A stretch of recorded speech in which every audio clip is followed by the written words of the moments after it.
தமிழ்நாட்டிற்கு ஒரு கொடி தேவை என்று கேட்கிறோம். தமிழ்நாடு அரசு பயப்படுது, அச்சப்படுகிறது. எதற்கும் பயப்பட மாட்டோம் என்று சொல்லிக் கொண்டிருப்பவர்கள் சமாதானத்தையே எதிர்த்து விட்டோம், எங்களை போன்ற ஆட்கள் யாரும் இல்லைன்னு சொல்லி கூடியவர்கள் பயப்படுறாங்க. என்ன பயம்? எதை காப்பாற்றுவதற்காக அஞ்சுகிறார்கள்? போகணுமே, ஆட்சி தானே போகும், போகணும். ஏற்கனவே போச்சா இல்லையா? என்ன செஞ்சுடுவாங்க? ஒருவேளை அமித்ஷா மாதிரி, அமித்ஷா கன்னட தேசத்தில் போய் நிஜார கொலை பண்ண மாதிரி, அல்லது யூஎஸ்ல போய் வன்முறை கொலை செய்வதற்கு முயற்சி செஞ்ச மாதிரி, அதில் எம்பிஐயே பிடிச்சி மிக திறமையாக கையாண்டு இப்போ நாங்கள் எதுவுமே செய்யலைங்கிற மாதிரி ஏதாவது காலி பண்ணிடுவாங்கன்னா பயப்படலாம். ஏன்னா இந்தியாவில் பல கொலைகள் செய்யப்பட்டிருக்கிறது. ஜனநாயகவாதிகளை கொலை செய்திருக்கிறார்கள், புரட்சியாளர்களை கொலை செய்திருக்கிறார்கள், சிறையில் அடைத்து கொலை, சிறையில் அடைக்காமல் கொலை எல்லாமே நடந்திருக்கு. அப்படி ஒரு நம்மை காப்பாற்றிக் கொள்ள வேண்டும் என்பதற்காக அச்சமா தெரியல. ஆனால் ஏதோ ஒரு அச்சம் இருக்கிறது. ஏனைய மாநிலங்களில் கொடி இருக்கிறது, கொண்டாட்டம் இருக்கிறது. தமிழ்நாட்டில் கொடியும் இல்லை, கொண்டாட்டமும் இல்லை. நம்ம தான் இங்கே உட்கார்ந்து ஒரு அரங்கத்தில் கூட்டம் போட்டு திட்டிகிட்டு இருக்கோம். பார்ப்பனியத்தையும் இந்திய அரசையும் ஆசிரியத்தையும் திட்டிகிட்டு இருக்கோம். என்ன அச்சம்? நாம் 68 ஆண்டுகளாக பொறுமையாக காத்து கொண்டிருக்கிறோம். 56 மொழிவாரி மாநிலங்கள் பிரிந்தது. இதோடு 68 ஆண்டுகள் கிட்டத்தட்ட முடிந்திருக்கிறது. ரொம்ப பொறுமை. நாம் எப்படிங்க என்ன பொறுமை தெரியுமா? இந்திய அரசியல் சாசன சட்டம் ஜனநாயக பூர்வமானது. எப்படியும் தமிழ் மக்களுக்கு ஒரு விடிவு காலம் வரும். தமிழ் மக்கள் உரிமையை பெற்று விடுவார்கள். ஜனநாயக பூர்வமான ஒரு வாழ்க்கை வாழ்வார்கள். இந்த பாசிச சக்திகள் எப்படியும் தலையெடுக்க முடியாது.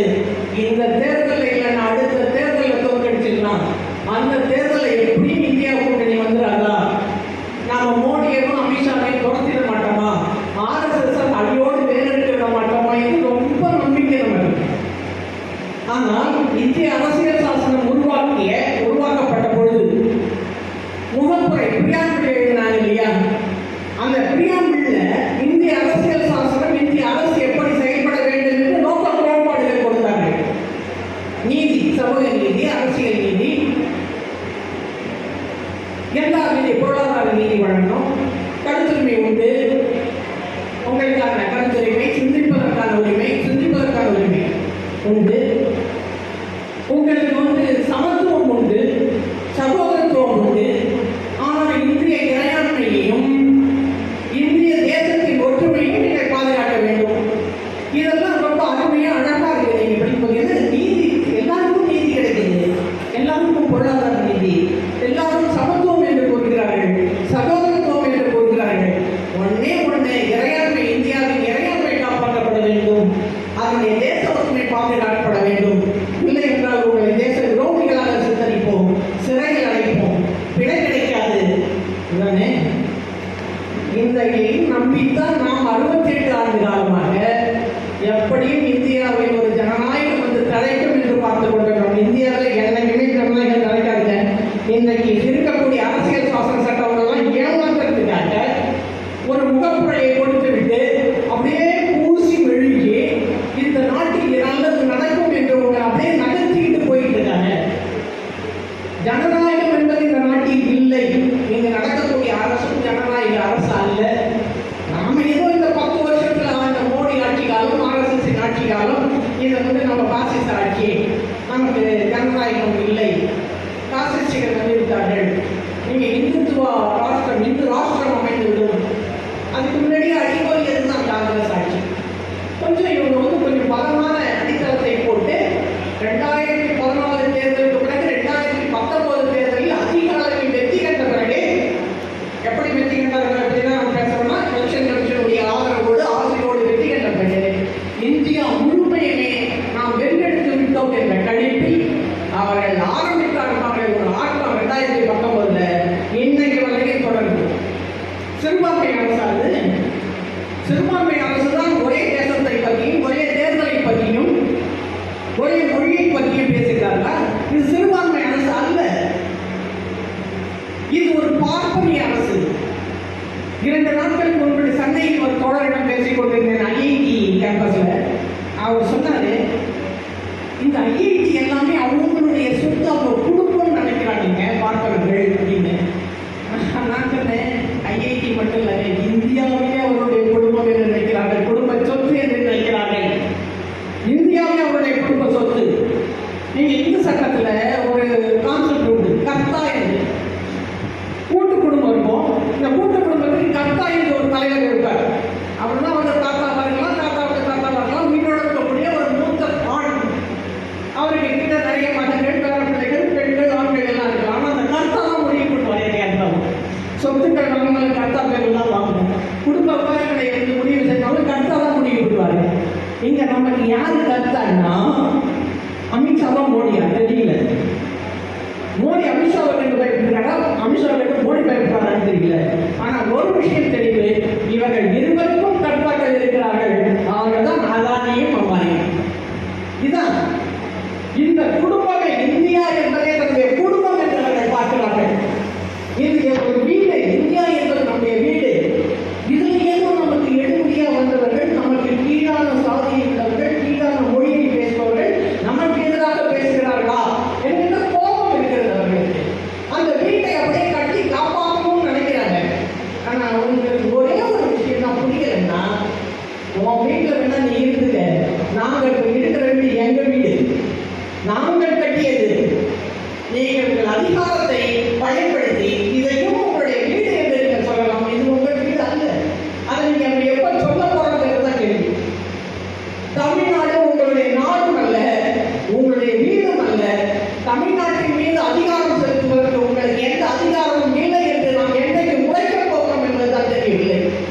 எனக்கு தெரிந்து தமிழகத்தை ஆளுகின்ற, ஆண்ட, ஆள போகின்ற எந்த ஆட்சியாளரும் பார்ப்பனிய பாசிச சக்திகளுக்கு எதிராக, கார்பரேட் சக்திகளுக்கு எதிராக கூறவே மாட்டார்கள்.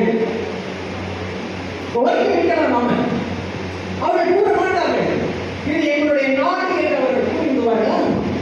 எங்கள் தேசம் தமிழ் தேசம், தமிழ் மக்களுக்கான அடிப்படை உரிமை இருக்கிறது. எங்களுக்கு ஒரு தேசம் அமைத்துக் கொள்வதற்கு நாங்கள் எங்கள் நாட்டை இறையாண்மை உள்ள மதச்சார்பற்ற சோசலிச ஜனநாயக உரிமைகளை கொடுப்பதற்காக அல்ல.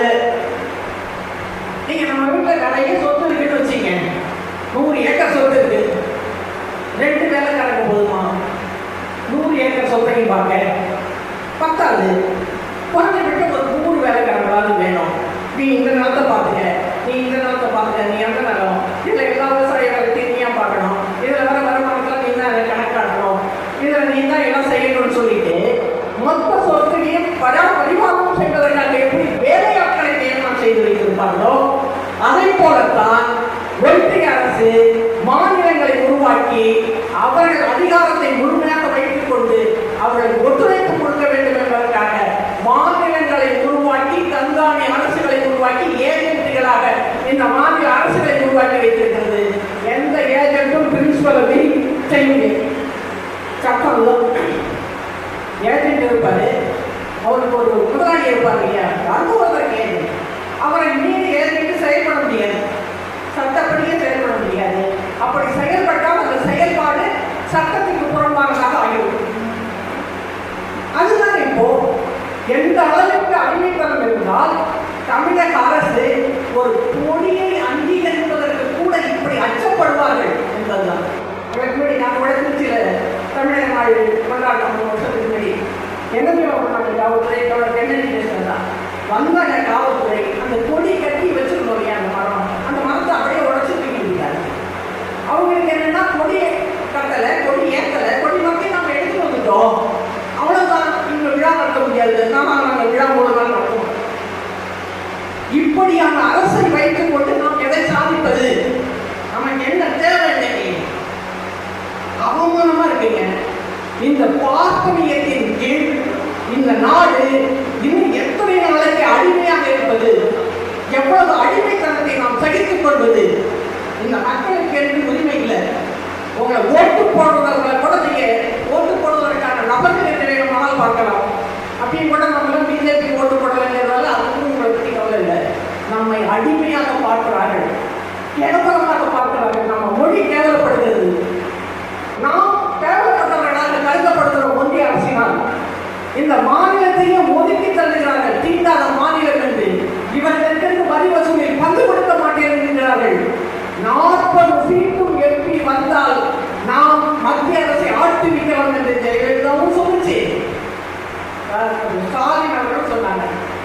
ஒவ்வொரு ஆட்சி காலத்திலும் 40 எம்பிக்கள் போனாங்களா? ஆனா கேட்டது நடந்ததா?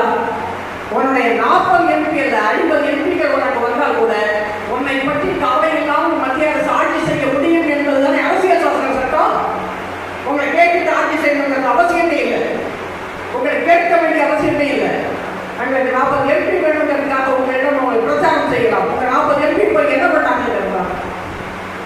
ஒரு எம்பியாக இருந்த பேரறிஞர் அண்ணா செய்ததை கூட இந்த 40 எம்பிக்கள் போய் மத்திய அரசின் மீது ஒரு சின்ன விஷயத்தை கூட ஆட்ட முடியல, செய்ய முடியல. என்ன அர்த்தம்? இந்த ஜனநாயகமே இல்லாத பாராளுமன்ற ஜனநாயகத்தை வைத்துக் கொண்டிருக்கிறோம். இது போலியான அரசியல் சாசன சட்டம். இந்த பாராளுமன்ற ஜனநாயகத்தை வைத்துக் கொண்டு நாம் ஜனநாயக பூர்வமாக இந்திய அரசு நமக்கான உரிமைகளை கொடுக்கும், நம்முடைய தமிழ் தேசத்திற்கு நமக்கு சுயநிர்ணய உரிமையை கொடுக்கும், நாம் சிறந்த தேசமாக வாழலாம் என்று கனவு கண்டு கொண்டிருக்கிறோம். நடக்காது. ஆனால் வருமுன் காவலர் பாட்டு எரிமுடன் வைத்தூர் போக கிடந்து ஒரு குரல் இருக்கு. எனக்கு முன்னாடி தோழர்கள் சொன்னாங்க, இந்து ராஷ்டிரம் வரும், அது அப்படியே வண்டி கிளம்பியாச்சு, அப்படியே வந்துகிட்டு இருக்கு, தமிழ்நாட்டுக்கு வந்துடும், நாட்டை பிரிச்சிடலாம். பிரிக்கலாம், நீங்க இருக்கிற 30 மாவட்டங்கள் 30 நாடுகளாக கூட பிரிக்கலாம், எல்லாத்தையும் யூனியன் டெரிட்டரி ஆகலாம், சட்டம் இருக்கு. நம்மளை கேட்காம கூட அவங்க வந்து ஓட்டெடுப்பு நடத்தி சட்டத்திற்கு கொண்டு போயிடலாம். ஆனால் நீங்கள் ஒரே நாடு, ஒரே தேசம், ஒரே மொழி என்று ஒரு சட்டபூர்வமாக அறிவித்தால் நாங்கள் அறிவிப்போம் தமிழ்நாடை தனிநாடாக கொண்டாட வேண்டும் என்று, எங்களுக்கு தன்னாட்சி அதிகாரம் கொடுக்க வேண்டும் என்று நாங்கள் கூறுவோம் என்ற வார்த்தையை தமிழ்நாட்டிலிருந்து நாம் மத்திய அரசுக்கு சொல்ல வேண்டாமா?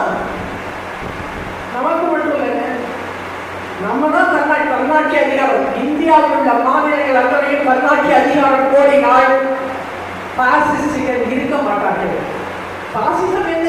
அதிகார குவியல், பண குவியல், எல்லாத்தையும் தந்த கையை வைத்துக் கொண்டிருக்கிறோம். திமில், அது கூட மதமும் சேர்ந்தாச்சு. இதுதானே வெற்றிகள். ஆட்சி அதிகாரத்தை ஒவ்வொரு மாநில மக்களுக்காக பிரித்துக் கொடுங்கள். அந்தந்த மக்கள் முழுமையான அதிகாரத்துடன் ஆட்சி செய்யட்டும். வரி வசூல் உட்பட, அந்நிய உறவு உட்பட மாநிலங்களுக்கு கொடுக்கப்பட வேண்டும். ஏற்கனவே கொடுக்கிற அந்நிய உறவு வேணாம் வச்சுக்கோங்க. இல்ல, இப்ப ரொம்ப ஆபத்தா இருக்கு. நம்முடைய மோடி ஆட்சியில் அந்நிய உறவு எந்த கட்டத்தை நோக்கி போய் கொண்டிருக்கிறதோ அதனால் நமக்கு எந்த ஆபத்து வரும் என்று கூட நமக்கு தெரியவில்லை. எல்லா அதிகாரத்தையும் நாங்கள் வச்சுக்கிறோங்க. ஒரே தேர்தல் ஒத்துக்கிறோம், ஒவ்வொரு மாநிலத்திற்கும் ஒரே தேர்தல். மத்திய அரசுக்கு பாராளுமன்ற தேர்தல் வந்து தேவையில்லை. மத்திய அரசின் ஒரு மந்திரி சபை தேவையில்லை, கேபினெட் தேவையில்லை. ஏன்னா எல்லா அதிகாரங்களும் மாநிலங்களுக்கு வந்தப்படும். உங்களுக்கு எதுக்கு தேர்தல்? உங்களுக்கு எதற்காக பாராளுமன்றம்? உங்களுக்கு எதற்காக பிரசிடென்ட்? உங்களுக்கு எதற்காக பிரைம் மினிஸ்டர்? எதுவும் தேவையில்லை. எல்லா அதிகாரங்களும் பிரித்து கொடுக்கப்படட்டும். தமிழ்நாடு தன்னாட்சி அதிகாரம் கோரினால் அல்லது விடுதலை கோரினால் கர்நாடகாக்காரர்கள் கேட்க மாட்டாங்களா எங்களுக்கு தன்னாட்சி அதிகாரம் வேண்டும்? ஏற்கனவே எங்களுக்கு காலிஸ்தான் தமிழ்நாடு வேண்டும் என்று கேட்கப்பட்டிருப்பவருடைய பஞ்சாபியர்கள் கேட்க மாட்டார்களா? நாங்கள் இந்தியாவில் இல்லை என்று எண்ணிக் கொண்டிருக்கக்கூடிய ஜம்மு காஷ்மீர் மக்கள், வடகிழக்கு மாநில மக்கள் கேட்க மாட்டார்களா? வேண்டுமானால் ஹிந்தி பேசக்கூடிய மத்தியில் இருக்கக்கூடிய சில மாநிலங்கள் வேண்டுமானால் நாங்கள் இந்தியா என்று சொல்லிக்கொண்டோம், நீங்கள் இந்தியாவை வைத்துக் கொள்ளுங்கள், குஜராத்திகள் வேண்டுமானால் அதை சேர்ந்து கொள்ளட்டும். அதற்கு வேண்டுமானால் Modi, Amit Shah, RSS president, prime minister நடந்துகிறோம். நீங்கள் முதல் அடி எடுத்து வைங்கள், பின்னே மற்றவர்கள் வருவார்கள் என்று நான் சொல்லவில்லை. தந்தை பெரியார் அவர்கள் கடைசியாக அவர் பேசிய இறுதி பேருரையில் கூறினார், இவர்களோடு எங்க இருக்க முடியாது. 73 சொன்னாரு. இன்னைக்கு 2024 அதை விட மோசமான நிலைமையில் இருக்கிறோம். ஏன் நம்ம சிந்திக்கணும்? பெரியார் சிந்தனையை நாம் ஏன் ஏற்றுக்கொள்ளவில்லை? எல்லாத்தையும் ஏற்றுக்கணும். பெண்ணின்மை வேண்டாம், சாதியம் வேண்டாம், சமத்துவம் தேவை. பெரியார் இதற்கெல்லாம் போராடினார். பெரியார் தமிழ்நாடு வேண்டும் என்றுதான் போராடினார். நீங்கள் எப்போ எக்காலத்திலும் மத்திய அரசோடு இணைந்து இருக்க முடியாது என்றுதான் பெரியார் அவர்கள் சொன்னாங்க. ஏன் அதை நம்ம கேட்கல? அந்த கொள்கையை மட்டும் ஏன் விட்டுறோம்? அது நான் எல்லா திராவிடம் என்ற பெயரை வைத்திருக்கக்கூடிய எல்லா கட்சிகளையும் நான் கேட்க விரும்புகிறேன். அதிமுகவாக இருக்கட்டும், திமுகவாக இருக்கட்டும், இருக்கட்டும், பெரியாரை பேரம் வைத்துக் கொண்டிருக்கிற கட்சியிடம் கேட்கிறோம், ஏன் நீங்கள் மத்திய அரசோடு நீங்கள் ஒன்றாக இருக்க முடியாது? அவர்கள் பார்ப்பனர்கள், அவருடைய பண்பாடு வேறு, நம்மளுடைய பண்பாடு வேறு, அவர்கள் மொழி வேறு, நம்மளுடைய மொழி வேறு. அவர்களோடு நீ எந்த காலத்திலும் ஒன்றாக இருக்க முடியாது. ஒன்று, நீ எங்களோடு எந்த பிரச்சனைக்கும் வராது. யாரு? ஒன்றிய அரசு தமிழ்நாட்டில் எந்த பிரச்சனைக்கும் வராது, விட்டுரு. வந்தீங்கன்னா நாங்கள் விட மாட்டோம். ஏன் சொந்த தயங்குறீர்கள்? கோவன் அவர்கள் பேசுகிற கல்வியை சொல்லும்போது ஒரு செய்தி சொன்னாரு, எத்தனை நாளைக்கு நம்ம பெரியாருடைய நிலைமையே காலத்தை கடக்க போறோம் அப்படின்னு. பெரியார் இன்னைக்கு இருந்துதான் வச்சுங்க, நான் சொல்லிட்டேன் தனியா வந்துருன்னு. நீ தனியா வரத்துக்கு போராட தயாராக, திருச்சி வர தயாராகனா நான் உனக்கு நாட்டை பிரிச்சு கொடுக்குறாங்க. அவருடைய கைத்தறியாக விடும் தமிழர்களுக்கு. சரிவாதான் இல்லையா? ஏன் நாம் பெரியாரை பின்பற்ற தயாராக இல்லை? ஏன் பேரறிஞர் அண்ணாவின் கோரிக்கை பரிசீலனை செய்ய தயாராக இல்லை? இந்திய அரசியல் சாசன சட்டம் பரிசீலனைக்கு உட்படுத்தப்பட வேண்டும். மொழிவாரி மாநிலங்கள் அமைந்ததற்கு மொழிவாரி மாநிலங்களுக்கு அனைத்து அதிகாரங்கள் வழங்கப்பட வேண்டும் என்று பேரறிஞர் அண்ணா கூறினார். அதை நாம் ஏற்றுக்கொள்ளவில்லை. இதை ஏற்றுக்கொள்ளன்னு வச்சுங்க, என்ன வேணா நடக்கும். இதை ஏற்றுக்கொள்ள வேண்டும். அப்பொழுதுதான் நமக்கு நாம போராடுகள், நமக்கு ஒன்றும் ஆட்சி அதிகாரம் தேவையில்லை. நாம் ஒன்றை இருக்கிறவங்க யாராச்சும் பெருசாகணும் அல்லது மத்திய அமைச்சர் ஆகணுங்கிறதுலாம் போராடி இருக்கிறவங்க இல்லை. ஏதோ எப்படி ஆகணுங்கிற கற்பனையில் இருக்கக்கூடியவர்கள் இங்கு இல்லை. ஆனால் இன்றைக்கு இருக்கக்கூடிய திராவிட முன்னேற்ற கழக ஆட்சியாளருக்கு அந்த கலம் இருக்கிறது. தொடர்ச்சியாக அவர்கள் ஆட்சியை தொடர்ந்து சொல்லிட்டு இருக்காங்க. அவருடைய யாரோ ஒருத்தவங்க ஆட்சி தொடரும் என்று விரும்புகிறார்கள். அண்ணா திமுகவுக்கு அந்த இருப்பதற்கு நாங்கள் ஜெயலலிதாவோட புரட்சி தலைவர் நாங்கள் தொடர்ந்து கொண்டு போவோம்னு சொல்றாங்க. ஆனால் அவர்கள் இந்த தன்னாட்சி அதிகாரத்தையோ தனி தமிழ்நாடு அதிகாரம் எங்களுக்கு வேண்டும் என்பதைய கோரிக்கையாக வைத்து போராடவில்லை என்றால் அவர்களுடைய கட்சியும் ஆட்சியும் முடிவுக்கு வரும் என்பதை கூறி விடைபெறுகிறேன். நன்றி, வணக்கம்.